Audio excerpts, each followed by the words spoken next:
Good morning बच्चों। आज का हमारा जो अगला टॉपिक है वो है आवेशित संधारित्र की स्थितिज ऊर्जा। ठीक है, आज हम इस पे चर्चा करने वाले हैं कि यदि हम किसी संधारित्र को आवेशित करते हैं तो आवेशित करने में उसमें कितनी ऊर्जा संचित हो जाती है। लेकिन इस टॉपिक को हम स्टार्ट करें, यदि आप चैनल पे नए हैं तो बार बार ना कहना पड़े, आप इस चैनल को सब्सक्राइब कर लें और बेल आइकन को प्रेस कर लें ताकि आपको हर नई वीडियो तुरंत मिलती रहे जैसे यहाँ से मैं अपलोड करूँ। तो आइए चलते हैं, आगे बढ़ते हैं, आपको इसका बेसिक कॉन्सेप्ट बताते हैं। तो आवेशित संधारित्र की स्थितिज ऊर्जा, हम सब जानते हैं कि जब भी हम कोई कार्य करते हैं तो वो कार्य उस वस्तु में स्थितिज ऊर्जा के रूप में संचित हो जाता है। अर्थात इसका उदाहरण हम देख सकते हैं, यदि हम अपने दोनों हथेलियों पर कार्य करते हैं, अर्थात उन्हें आपस में ऐसे तेजी तेजी से रगड़ते हैं, तो ऐसी स्थिति में क्या होता है कि जो हमारे द्वारा कार्य किया जाता है इन हथेलियों पर, वो कार्य हथेलियों के बीच ऊष्मा के रूप में उत्पन्न होती है और जो ऊष्मा हमारी एक प्रकार की ऊर्जा होती है। अर्थात हम जो भी कार्य करते हैं वह कार्य ऊर्जा के रूप में कहीं ना कहीं संचित हो जाता है या ऊर्जा के रूप में कहीं ना कहीं कन्वर्ट हो जाता है। इसके और भी उदाहरण हम अपने दैनिक जीवन में देख सकते हैं। जैसे हम देखते हैं कि हम क्रिकेट बॉल को जब बल लगा के या उस पर कार्य करते हैं, तेजी से उस पर उसको फेंकते हैं, तो हमारी कुछ ऊर्जा व्यय होती है, हम कुछ कार्य करते हैं, वही कार्य उस बॉल के रूप में गतिज ऊर्जा के रूप में संचित हो जाता है। आइए इसी बात को लेकर आज हम संधारित्र पर चर्चा करने वाले हैं। यदि हम संधारित्र को चार्ज करते हैं तो चार्ज करने में जो भी विद्युत के द्वारा कार्य किया जाता है वही कार्य उस कैपेसिटर या उस संधारित्र के अंदर स्थितिज ऊर्जा के रूप में संचित हो जाता है। अगर हम माना हमारे पास कोई संधारित्र है जिसकी धारिता C है, माना किसी संधारित्र की धारिता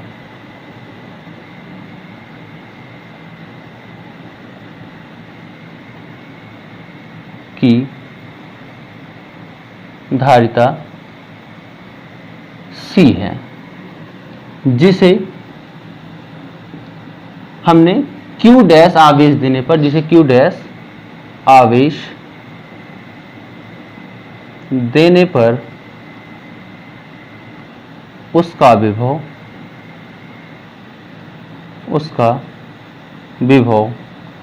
V डैश हो जाता है।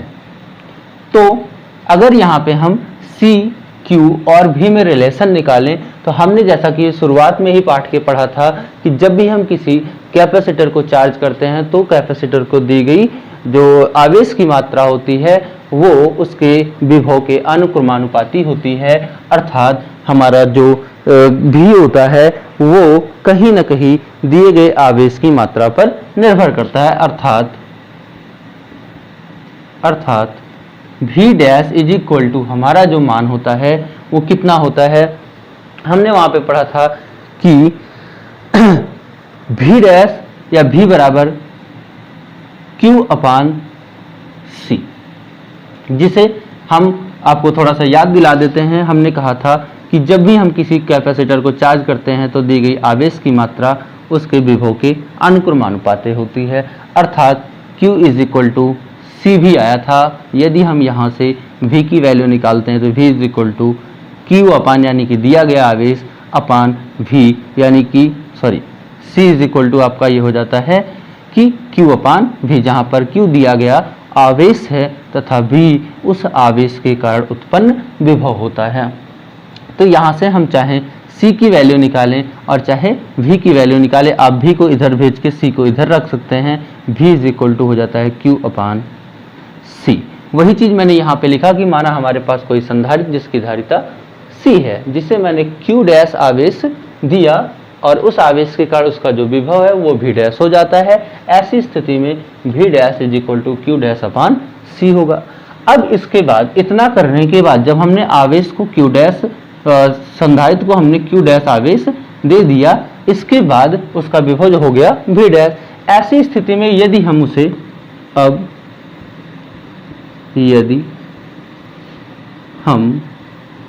उसे सूक्ष्म आवेश Q D Q देते हैं तो किया गया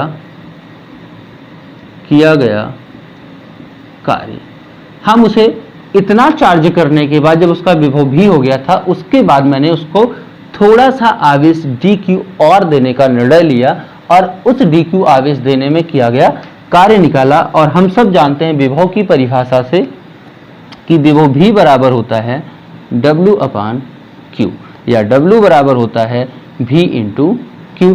इस सूत्र के माध्यम से हम यहाँ पे किए गए कार्य की गणना कर सकते हैं। जब हमने आवेश सूक्ष्म दिया है तो किया गया कार्य भी क्या होता है, सूक्ष्म ही होता है। और इस समय जब मैंने इसको dq आवेश दिया तो प्लेट का विभव कितना था, v डैश, और कितना आवेश दिया था, dq।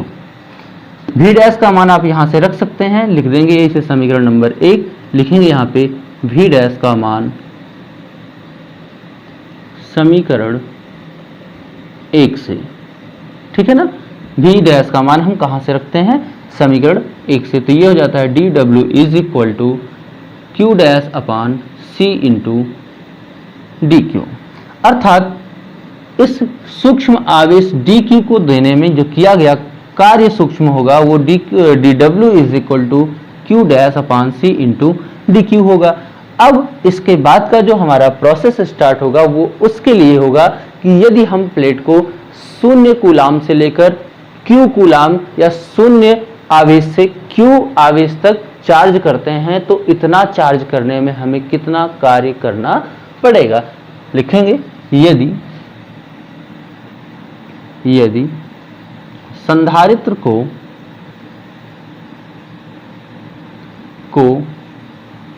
0 से q आवेश तक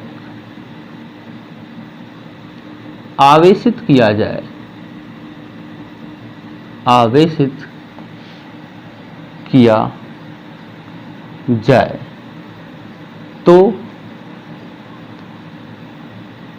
तो किया गया कुल कार्य। अब हम कहां से कहां तक उसे आवेशित करना चाहते हैं, 0 से लेकर q को तक आवेशित करना चाहते हैं, जिसके लिए हमें इस समीकरण का, आप इसे समीकरण 2 मान लीजिए, समीकरण 2 का दोनों पक्षों में हमें समाकलन करना पड़ेगा। तो कुल कार्य dw = इसका भी समाकलन होगा q dash upon c × dq। लेकिन यहाँ पर हमें q के सापेक्ष समाकलन करना है और वो भी q का करना है। तो यहाँ पर हमें आवेश की मात्रा की लिमिट बतानी पड़ेगी कि हम कितने आवेश से लेकर उसे कितने आवेश तक चार्ज करके किए गए कार्य की गणना करना चाहते हैं। तो जो कितना है 0 से लेकर q तक। तो किया गया कार्य तो हमारा कुल कार्य W आएगा। अब यहाँ पे 1/c आपका कांस्टेंट है जो बाहर आ जाएगा। समाकलन 0 से लेकर q तक करना है, q डैश का dq या W = 1/c। q डैश का समाकलन हो जाता है आपका q डैश स्क्वायर अपान 2 और लिमिट 0 से लेकर q तक, या W = हाफ, पहले लिमिट रख लेते हैं 1/c।